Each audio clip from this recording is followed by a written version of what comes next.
ও হরি ও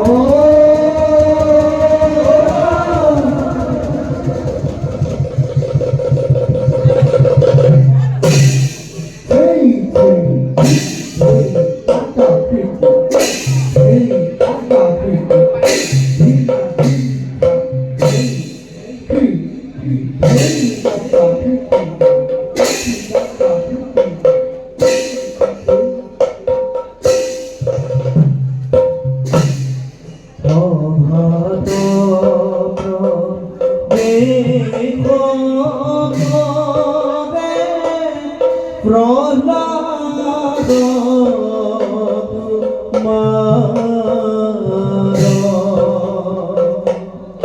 ও গঙ্গে সালে দ্বৈত ও গঙ্গে সালে দ্বৈত অতি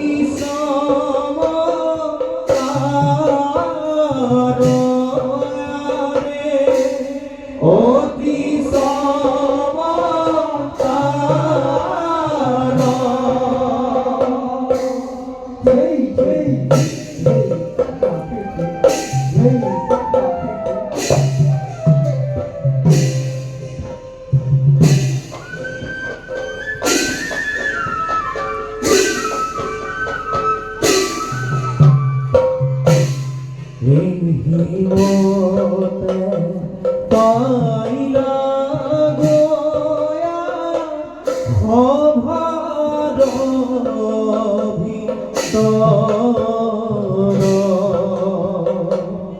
ও রাম হরি রাম হরি ও রাম হরি রাম হরি বুরারি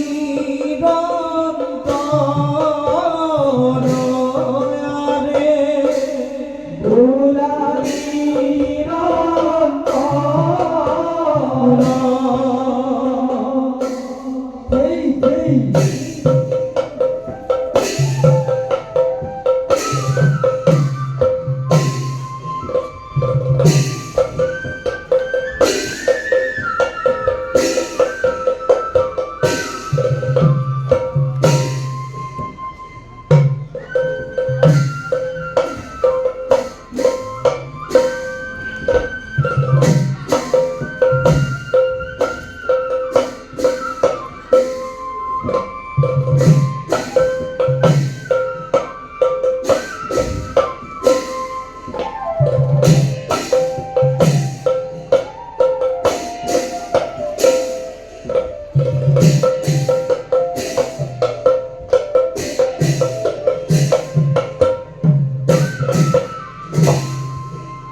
আমার রাজ্য যিমানবোৰ বস্তু আছে সকলোবোৰ আমাৰ প্ৰজাগণে সৃষ্টি আছে।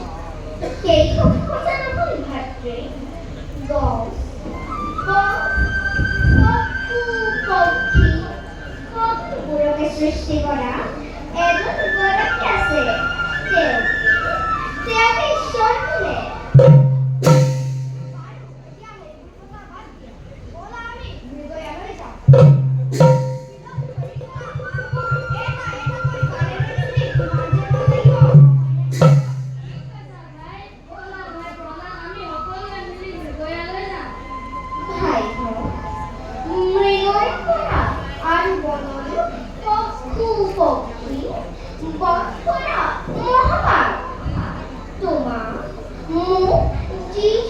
ঈশ্বৰে শ্ৰবণ কৰছে সেই পক্ষী বিলাককু একেজন ঈশ্বৰে সৃজন কৰিছে। গতিকে ঈশ্বৰে সৃজন কৰা সকলো জীৱকে নিজৰ জীৱন ত্যাগ কৰিব লাগে। দাদা, দাদা, এইবোৰ কথা চিন্তা কৰিলে নিজেই শিকিব পাৰি। সেইবাবে দাদা, ঈশ্বৰক চিন্তা কৰিবলৈ শিক্ষা লোৱা।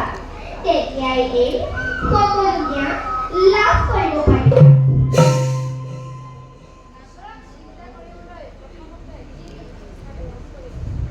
ভাই, জগতখনৰ ঈশ্বৰক চিন্তা কৰিবলৈ তেওঁৰ অনন্ত মহিমা নিৰ্ভৰ কৰিব লাগে। কাৰণ জগতত হৰিনামৰ বাহিৰে কোনো বস্তুৰ দ্বাৰাই ঈশ্বৰক পাব নোৱাৰি। হৰিনাম গাবলৈ সকলোৱে শিক্ষা লোৱা। ঈশ্বৰে আমাক কৰোণা কৰিব।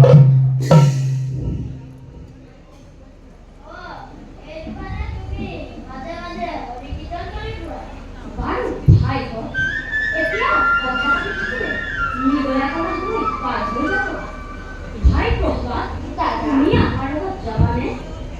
যদি যোৱা ব'লা, আৰু যদি নোযোৱা ইয়াতে মন মাৰি বহি থাকা। মোক ক্ষমা কৰিবা ভাইহঁত, মই মৃগয়ালৈ যাব নোৱাৰো। তোমালোক যোৱা, মই এই সুন্দৰ ফুলনিৰ মাজে মাজে ফুৰি ফুৰিম।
এই গভীৰ অৰণ্যে তুমি একবাৰে কৰে কি কৰছো বাসা? মই দৈত্যৰাজ হিৰণ্যকশিপুৰেৰ পুত্ৰ নাম প্ৰহ্লাদ। আপুনি বাৰু কোন? আপোনাৰ মুখৰ কীৰ্তিৰাজ মোৰ ইমান ভাল লাগিছে। আপুনি বাৰু মোকো বিদ্যাবলৈ শিকাবনে? বাসা প্ৰহ্লাদ, গীত গাই ঘূৰি ফুৰি ভাল পায় আমাৰ দৰে সংগাতি থাকিলেহে, যাৰ খাবলৈ এমুঠি অন্ন নাই, যাৰ পিন্ধিবলৈ এখনি বস্ত্ৰ নাই, তেনেলোকেহে হৰি কীৰ্তন কৰি ভাল পায়। আৰু তুমি হলা দৈত্যৰাজ হিৰণ্যকশিপুৰ পুত্ৰ, তোমাক আকৌ হৰিনামৰ কিহৰ আৱশ্যক বাচা? ৰজাৰ ল'ৰা হ'লে হৰিনাম ল'ব নোৱাৰি বুলি আপোনাৰ ও নাৰায়ণ নাৰায়ণ, ৰজাৰ ল'ৰা হলে হৰিনাম ল'ব পৰা সঁচা কথা, কিন্তু তুমি হলা ত্ৰিভুৱন বিজয়ী দৈত্যৰাজ হিৰণ্যকশিপুৰ পুত্ৰ, তোমাৰ মুখত হৰিনাম শুনিলে তোমাৰ পিতৃয়ে তোমাক খং কৰিব নহয় বাচা? তাৰ কাৰণে আপুনি চিন্তা কৰিব নালাগে। নাৰায়ণ, মই মোৰ পিতৃক এই কথা কওঁ, তেওঁ মোৰ কথা নিশ্চয় শুনিব। কাৰণ তেওঁ বৰ মৰম কৰে। বাচা প্ৰহ্লাদ, তুমি চেষ্টা কৰিলে পাৰিবা। বাৰু তুমি এই স্থানতে বহাচোন, তুমি বাৰু হৰিক কেনেকৈ আৰাধনা কৰে জানানে বাচা? নাজানে মই শিকাই দিলে তুমি শিকিবা। শিকিলে ঠিক আছে, তুমি একচিত্তে একো মনে হৰিক মনত স্থান দিয়াচোন বাচা, আৰু মোৰ লগে লগে গাই যাবা দেই। ভালদে ওম নমো ভগৱতে বাসুদেৱায়।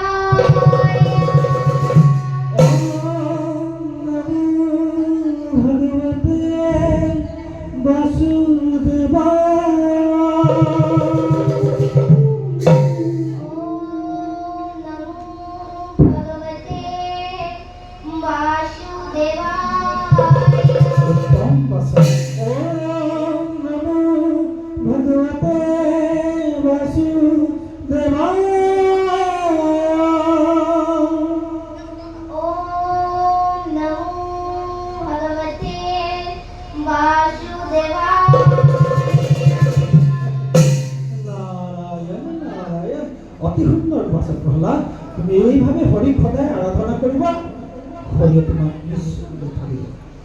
বড় বাচা প্রহ্লাদ, মই তোমাক হরিনাম শিকালে তুমি গাবানে? আহা উঠা,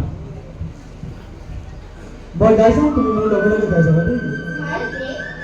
হৰি নামে হৰি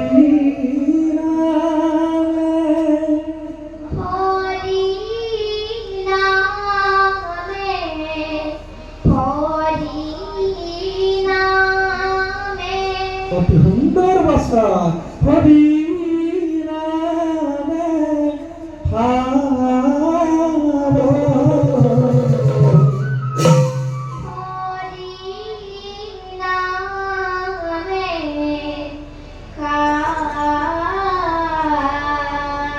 হৰি নামে কৰিয়াস জগত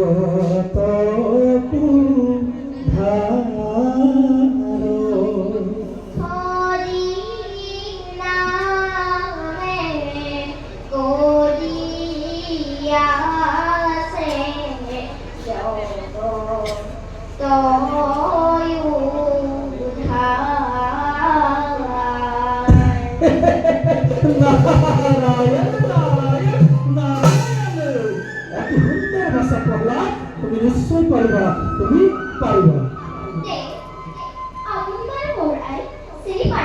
তোমাৰ চিনি পাওঁ। নাপাওঁ। তুমি এই কথা মোক কিয় সুধিলা বাচ্ছা প্ৰহ্লাদ? দেই, কাৰণ মই যেতিয়া মাতৃৰ গৰ্ভত আছিলোঁ, তেতিয়া আপোনাক এই শুৱলাকৃত মা আৰু বিলাসী ঝংকাৰকে মই কামনা কৰিছিলোঁ। বাচ্ছা প্ৰহ্লাদ, দেই, মই শুনো সন্ন্যাসী ভূমি দেখে দেখে গীত গাই ফুৰো। তুমি কেতিয়াবা হয়তো মোৰ গীত কোনোবা শুনিব পাৰা। বাৰু বাচ্ছা ভোলা, পলম কৰি আমি যাওঁ সৰুবোৰৰ ঘৰলৈ, নহয় তোমাৰ মাতৃয়ে খং কৰিব নহয় বাচ্ছা ভোলা। বলদেৱ, এই শ্ৰৱণ কীৰ্তন স্মৰণ বিষ্ণুৰ, শ্ৰৱণ কীৰ্তন স্মৰণ বিষ্ণুৰ, শ্ৰৱণ কীৰ্তন স্মৰণ বিষ্ণুৰ, শ্ৰৱণ কীৰ্তন স্মৰণ বিষ্ণুৰ।